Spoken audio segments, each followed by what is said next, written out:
कभी दीपक जलाते जलाते आपका हाथ जला है? एक बार स्मरण कीजिए वो अनुभव। अब भी मन में पीड़ा की एक लहर ऐसे दौड़ जाएगी।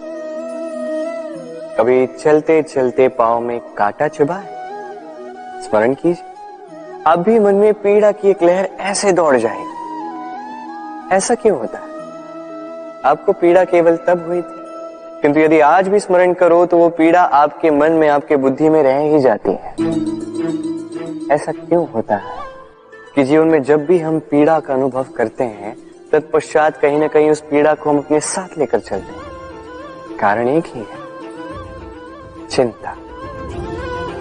कोई भी पीड़ा उतना कष्ट नहीं देती जितना कष्ट चिंता देती है। तो इस चिंता को त्याग दें और चिंतन करें कि कैसे स्वयं को प्रसन्न रखा जाए। और भूतकाल और भविष्य की चिंता छोड़ दीजिए, इसके विषय में सोचना ही छोड़ दीजिए। बस ये निश्चय कर लीजिए कि आज मुझे स्वयं को प्रसन्न रखना है, कुछ भी करके। ये करना आरंभ कीजिए।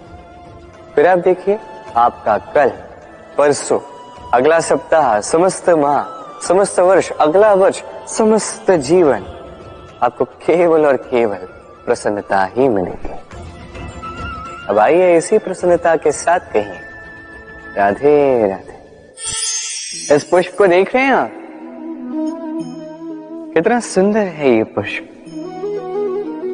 हर कोई चाहता है कि ऐसे किसी पुष्प को वो अपना ले, अपने पास रख ले। अब सोचिए, पुष्प को ये जो सम्मान मिलता है, ये किस कारण से मिलता है? केवल इसलिए कि ये सुंदर है? चलिए आपको कुछ समझाता। ये पुष्प जब डाली पर होता है, सुगंध से हमें आकर्षित करता है। इसी पुष्प की यदि आप माला बनाओ, किसी मूर्ति पर चढ़ाओ, तो यह आदर का प्रतीक बनता है। अब यही पुष्प यदि आप शैया पे बिछा दो, तो आप वो दृश्य देखकर, आप उस सुगंध से आपका मन प्रफुल्लित हो जाएगा। किंतु सोचिए, यही पुष्प यदि ये आप अर्थी पर सजाते हैं, तो इस पुष्प का कोई सम्मान नहीं करता। कैसी बात है? वही पुष्प है, इस परिस्थिति में इसे सम्मान मिल रहा है, इसमें नहीं मिल रहा। क्यों? क्योंकि यही छिपी है एक महत्वपूर्ण सीख। इसका सार ये है कि सम्मान व्यक्ति या वस्तु का नहीं किया जाता, सम्मान किया जाता है समय और स्थिति का। अब समय जो है, समय हमारे वश में तो है नहीं, हमारे वश में है स्थिति। हमारी स्थिति कैसी होगी, इसका निर्णय स्वयं हम लेंगे, और जैसी हमारी स्थिति होगी वैसा हमारा सम्मान होगा। तो आइए मेरे साथ प्रेम से कहिए राधे राधे। भगवान, हर कठिन परिस्थिति में यही नाम है जो हमें हल देता है। व्यक्ति जाता है, भगवान की पूजा करता है, आराधना करता है, पाठ पढ़ता है, मंदिर में जाता है, घंटी बजाता है, भगवान को उठाता है, और फिर आरंभ होते हैं सारे प्रश्न। हे भगवान, मेरे साथ ऐसा क्यों हो रहा है? क्यों मेरे ही जीवन में इतना दुख है? मैं कैसे इसका सामना करूं? मुझे ही क्यों इतना दुख भोगना पड़ रहा है? हे भगवान, मैं क्या करूं?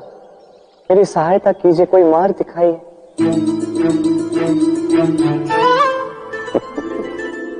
चलिए मैं आपसे प्रश्न करता हूं।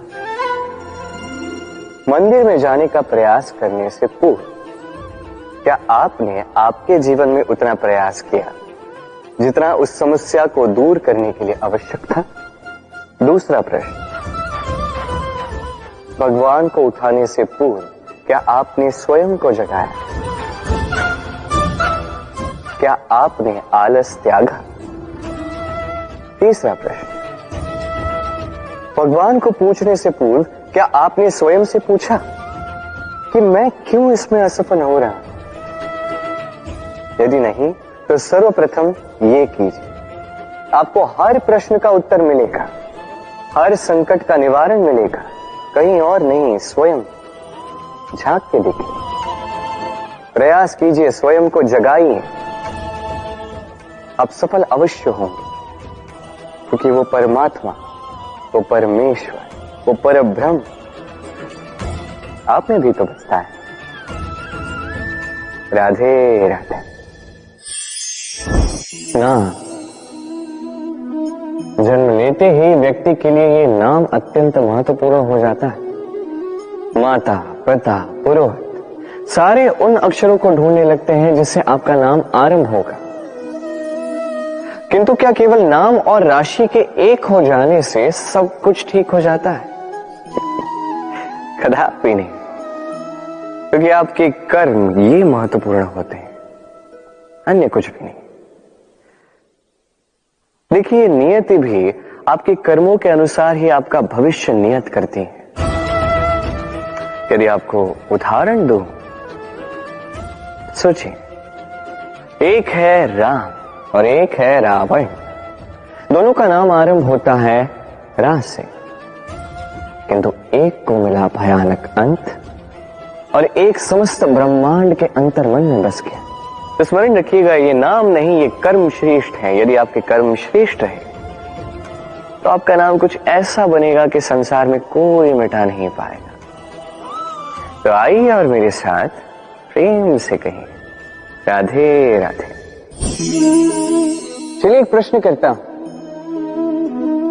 किसी व्यक्ति से पूछिए, क्या वो मूर्ख, आलसी, अविवेकी, असफल इन नामों से स्वयं की पहचान करवाना चाहेगा? नहीं। किसी पूछिए, क्या आप मूर्ख हो? नहीं। आप असफल हो? नहीं। अविवेकी हो? नहीं। अब बताइए, क्या आपने मूर्ख या असफल बनने के लिए कभी जीवन में एक अच्छी योजना बनाई है? उत्तर मिलेगा नहीं, क्योंकि कोई भी योजना नहीं बनाई जा सकती जिससे आप मूर्ख या असफल बने। व्यक्ति मूर्ख या असफल तब बनता है जब वो योजना ही नहीं बनाता। देखिए, छोटा सा जीवन, इसे नियोजित करें ताकि अधिक से अधिक लोगों को आप जोड़ सके, अधिक से अधिक प्रसन्नता पा सके, अधिक से अधिक सफलता प्राप्त कर सके, अधिक से अधिक लोगों का मार्गदर्शन करके उनका कल्याण कर सके। असफल रहकर घर पे बैठने से अच्छा ही है कि आप एक योजना बनाकर असफल हो, क्योंकि तब आपके पास एक और विकल्प होगा, एक नई योजना बनाने का, उसे साकार करने का। कि कोई न कोई योजना तो होगी जो आपको आपके लक्ष्य तक पहुंचा दे। क्यों? राधे राधे।